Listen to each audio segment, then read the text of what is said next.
Assalamualaikum warahmatullahi wabarakatuh. Kami dari kelompok 8 akan menjelaskan tentang pola pengembangan paragraf. Menulis paragraf yang baik dan benar. Menulis merupakan keterampilan mengolah dan menyusun kata-kata yang melalui berbagai macam tahapan agar menjadi tulisan yang baik. Menulis paragraf yang baik dan benar memiliki beberapa tahapan menulis. Tahapan menulis dibagi menjadi 3. Yang pertama, pra-penulis. Dalam pra-penulis, penulis menentukan topik, merumuskan judul, mengumpulkan bahan tulisan, dan membuat kerangka karangan. Pada tahap ini, penulis mengutarakan bagaimana nantinya tulisan yang akan ia buat. Tahapan kedua, penulisan. Pada tahap penulisan, penulis mengembangkan kerangka yang telah dibuat ke dalam paragraf-paragraf yang terdiri atas beberapa kalimat. Pada tahap ini, penulis berupaya memilih dan menjalin kosakata ke dalam kalimat efektif, sehingga membentuk paragraf yang memiliki kepaduan dan kesatuan. Tahap ketiga, pasca penulisan. Pada tahap pasca penulisan, penulis melakukan perbaikan terhadap tulisan serta meninjau kembali dari segi bahasa. Pada tahap ini, penulis melakukan revisi perbaikan terhadap tulisannya. Pola penalaran menulis paragraf. Penalaran adalah proses berpikir seseorang untuk memperoleh pengetahuan atau bahkan kesimpulan, baik itu bersifat ilmiah maupun non-ilmiah. Dalam proses berpikir itu, seseorang menghubung-hubungkan data atau fakta hingga sampai pada suatu simpulan. Data atau fakta itu kemudian dinalar dan ditata. Yang dinalar itu boleh benar dan boleh tidak benar. Seseorang akan menerima data atau fakta yang benar dan menolak data yang tidak benar. Proses menghubungkan sejumlah pengamatan seperti itulah yang disebut menalar. Penalaran adalah suatu proses berpikir dalam menarik suatu kesimpulan yang berupa pengetahuan. Untuk selanjutnya, ke pembahasan inti. Yang pertama, mengembangkan paragraf dengan pola definisi luas. Mengembangkan paragraf dengan pola definisi luas. Pola definisi luas merupakan gagasan abstrak yang luas. Definisi ini hanya berisi satu gagasan yang didefinisikan. Teknik definisi luas merupakan pemberian penjelasan tentang sesuatu dengan beberapa kalimat untuk memperjelas definisi. Kata-kata yang biasa digunakan yaitu kata adalah, yaitu, ialah, dan merupakan. Ciri-cirinya sebagai berikut. Terdiri dari sekurang-kurangnya satu paragraf. Kemudian berisi satu gagasan yang merupakan definindum. Definindum ini adalah unsur istilah atau kata yang dijabarkan. Jadi ada istilah atau kata yang akan didefinisikan dan definisinya. Selanjutnya, tidak menggunakan kata kiasan. Jadi tidak menggunakan perandaian atau menggunakan arti kata yang sebenarnya. Kemudian setiap kata dapat dibuktikan atau diukur kebenarannya. Dan yang terakhir, menggunakan penalaran yang jelas. Lanjut ke contoh paragraf pola definisi luas. Nah, dari paragraf tersebut dapat kita analisis ciri-cirinya. Yang pertama, terdiri dari sekurang-kurangnya satu paragraf. Nah, ini sudah satu paragraf. Kemudian berisi satu gagasan yang merupakan definindum. Nah, definindum terdapat pada kata mengarang dan definisinya adalah setelah kata adalah, yakni suatu kemampuan yang kompleks yang menggabungkan sejumlah unsur kemampuan yang berlain-lain. Kemudian yang ketiga, tidak menggunakan kata kiasan. Dalam paragraf tersebut tidak ada kata kiasan sama sekali. Kemudian yang keempat, setiap kata dapat dibuktikan atau diukur kebenarannya. Nah, di sini pembuktiannya adalah pada kalimat pada tahap awal sampai yakni pengajaran mengarang. Dan ciri-ciri yang terakhir menggunakan penalaran yang jelas. Di sini dinalar mulai pengajaran mengarang sebagai kegiatan terpadu sampai yakni pengajaran mengarang. Kemudian contoh selanjutnya, contoh yang kedua. Kita analisis dengan ciri-cirinya. Yang pertama, terdiri dari sekurang-kurangnya paragraf. Kemudian yang kedua, berisi satu gagasan yang merupakan definindum. Nah, gagasan definindum dari paragraf tersebut telah digarisbawahi. Dari globalisasi merupakan suatu proses di mana antar individu sampai memengaruhi satu sama lain yang melintasi batas negara mereka.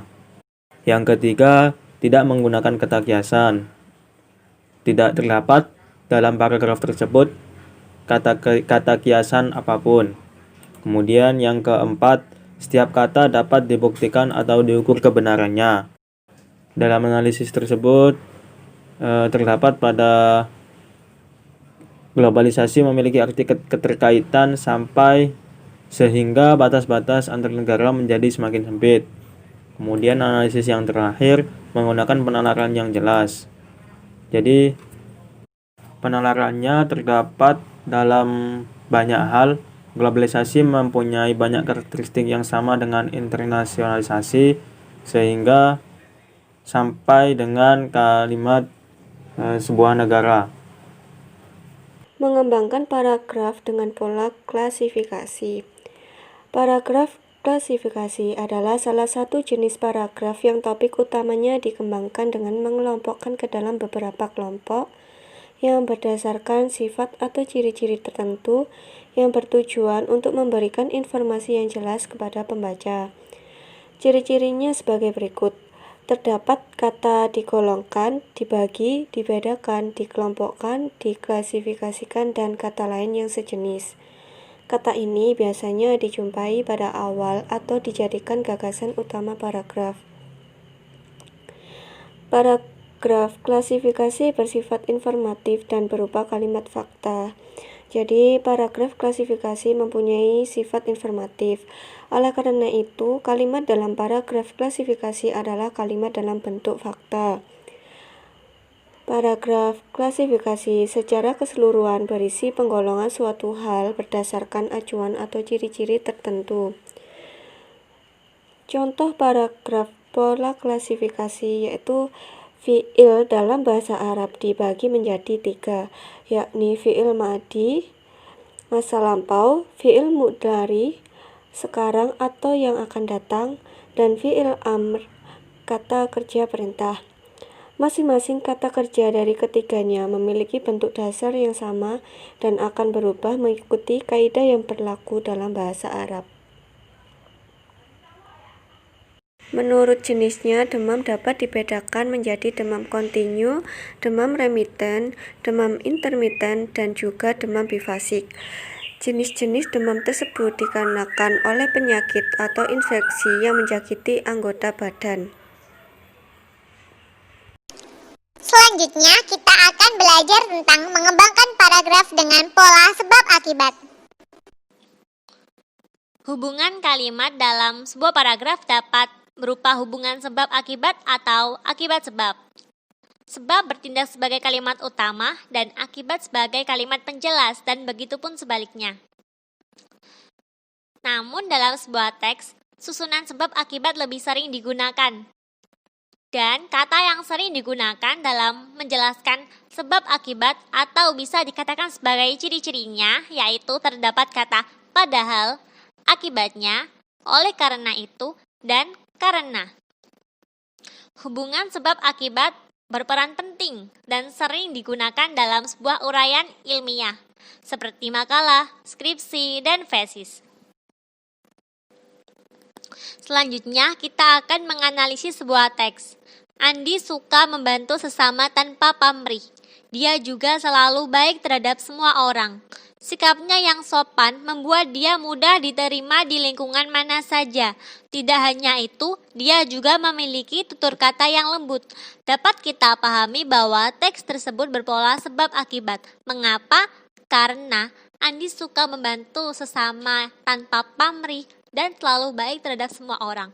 Itu yang menyebabkan Andi mudah diterima di lingkungan mana saja, meskipun tidak ada kata karena, oleh karena itu, namun dapat kita pahami maknanya bahwa teks tersebut berpola sebab akibat. Contoh selanjutnya, hasil panen para petani di desa Cisandana tahun ini tidak memuaskan. Ribuan hektar sawah hanya bisa dipanen setengahnya. Banyak tanaman padi yang mati sebelum dipanen karena serangan hama seperti tikus, walang sangit, dan lain-lain. Dapat kita pahami bahwa teks tersebut berpola akibat sebab. Mengapa? Karena hasil panen para petani yang tidak memuaskan, ribuan hektar sawah yang hanya bisa dipanen setengahnya, dan tanaman padi yang mati. Banyak sekali.